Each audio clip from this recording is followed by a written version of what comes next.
Today, we're going to decode one of Indonesia's most essential and frankly massive companies, PT Telkom. And we're going to do it using nothing but their own annual reports, peeling back the layers to see how this state-owned titan really works, where it's been, and where it's headed. All right, let's dive right in. So, what are you looking at right here? Well, it's not the distance to the moon. In 2023, this was the length of Telkom's fiber optic network, literally crisscrossing the Indonesian archipelago. And that number, well, it just perfectly captures the immense scale we're talking about today. To really get our heads around a company this big, we're going to break it down into 5 key areas. First, we'll figure out what Telkom is. Then, we'll see exactly how it makes its money. After that, we'll look at who is actually calling the shots, understand its impact beyond just profits, and finally, we'll get a peek at its game plan for the future. All right, so let's start with the absolute basics. Who or what exactly is Telkom? Because its journey from a pretty straightforward state utility to a digital powerhouse is, well, it's pretty fascinating. Okay, first things first, you have to understand this term BUMN. It stands for Badan Usaha Milik Negara, which just means state-owned enterprise. This is so important because it means Telkom isn't just any old company. The Indonesian government is the ultimate parent entity. So it has this dual mission.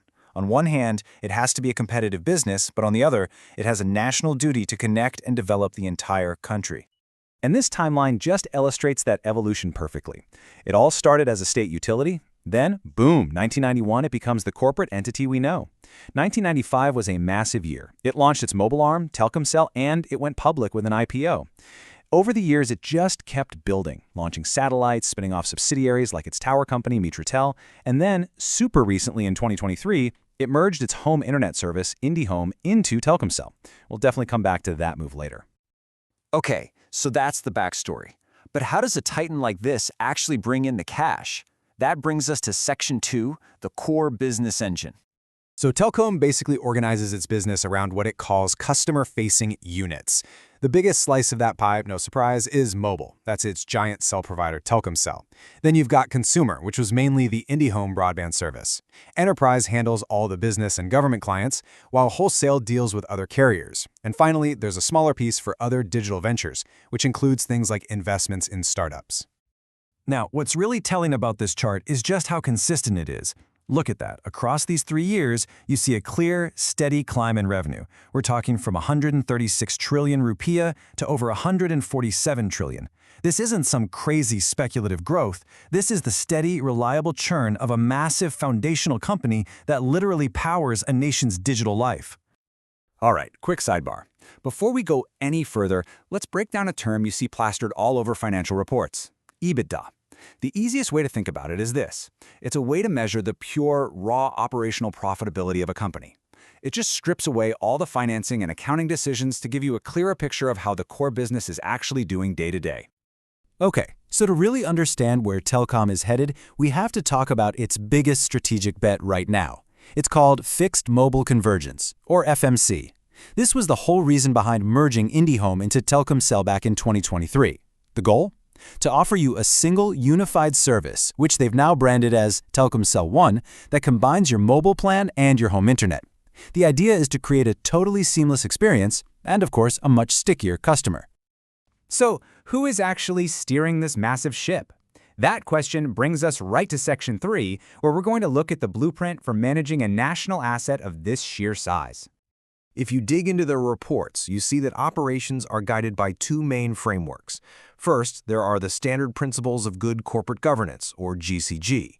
But then there's Akhlak, which is an acronym for the core values that are instilled across all of Indonesia's state-owned enterprises. It covers things like trustworthiness, competence, harmony, loyalty, adaptability, and collaboration. And the structure itself is what's called a 2-tiered system. Think of it like this. On one side, you have the Dewan Komisaris, or the Board of Commissioners. Their job is oversight. They represent the shareholders' interests and they advise the management. Then, on the other side, you have the Direksi, the Board of Directors. They're the ones in the trenches, responsible for the day-to-day running of the company. But who has the final say in all of this? Well, that would be the RUPS. This is the General Meeting of Shareholders, and it's the highest authority in the entire company, period. This is the meeting where the annual reports we're looking at get approved, and it's where the members of both of those boards are officially appointed or even dismissed. But hey, remember that dual mission we talked about at the beginning? Let's jump to Section 4 to see how that plays out, because Telkom's story isn't just about revenue and governance, it's also very much about its impact beyond the bottom line. This number? This is that national duty in action. In 2021 alone, Telkom dispersed over 223 billion rupiah through its funding program for micro, small, and medium-sized businesses. This is a direct result of its role as a BUMN, using its financial muscle to really try and grow the economy from the grassroots up. And that funding is actually just one part of a much bigger picture. Their reports go into all these different community development programs, everything from providing aid for worship facilities and nature conservation to social programs for poverty alleviation and helping to build public infrastructure. It's a really clear demonstration of that national development duty in action. Which brings us to our final section, the future.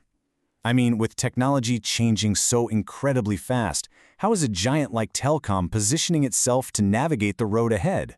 What's the plan?